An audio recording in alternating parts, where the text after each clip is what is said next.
So here we have the Nissan Qashqai on a 66 plate. I'm going to start off by showing you around the outside of the car, and then we'll hop in and run through some controls on the inside. But from the outside, you can see it's a 5-door car with alloy wheels. Let's start off inside the boot and then work our way around the rest of the car from there. So as we approach the back of the car, you can see we have reversing sensors. Plenty of boot space as well, along with that 60/40 split folding rear seat. And then you can increase that boot space further by lifting, and if you wish to, removing these two tray sections, and you can see the amount of space you have underneath that. Okay, so we're just going to work our way back round to the front of the car, and then we'll hop in and run through some controls on the inside. But now that we've done a full circle of it, you can see it's in excellent condition the whole way round. Just briefly before we climb in, I think it's well worth seeing the interior from this exterior point of view. There's plenty to run through on the dashboard, so let's hop in and we'll do that now. Okay, now that we're inside the car, we're going to start with the dials. On the left-hand side, we have the rev counter, and on the right-hand side, the speedometer and fuel gauge. In the middle, you can see the total miles of the car, which are 28,947.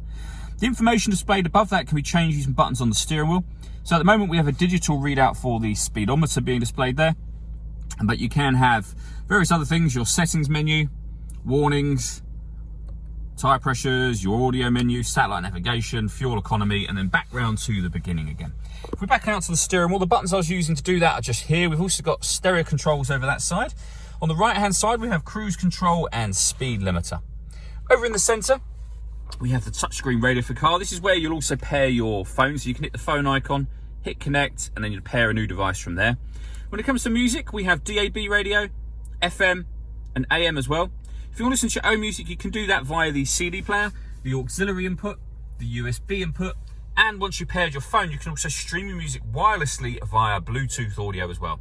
This car's also got satellite navigation access via these buttons. There's a video showing how that works that you can find on our website and also on our YouTube channel. And on top of all of that, we have a 360 parking camera. So what that means is we have a reversing camera just there. You can see the hedge behind us, and a bird's eye view image of the space that the car is currently parked in, with the hedge just showing there. And it goes a couple of steps beyond that. If you press the camera button, you get a front facing camera and that same bird's eye view, or a front facing camera and the front passenger side wheel. So really very easy to park with all of those cameras. Below that, we have dual zone climate control. So you can adjust the passenger and driver temperatures, the fan speed up and down. You can determine where you'd like the air to be distributed within the car.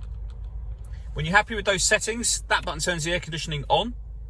Or you can hit auto, and the car will take control of the direction of the air and the fan speed to maintain those temperatures for you. And you can hear it doing that now. To override it, just readjust the fans to whatever level you want them on and put it back on whatever setting you want it on here as well.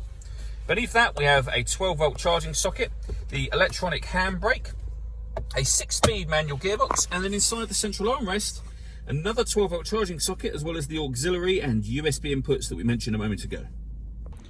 All that leaves me to say is thank you for taking the time to watch this video. If you'd like to come and see the car in person and have a test drive, please feel free to call any of our MJA sites. We'd love to hear from you soon.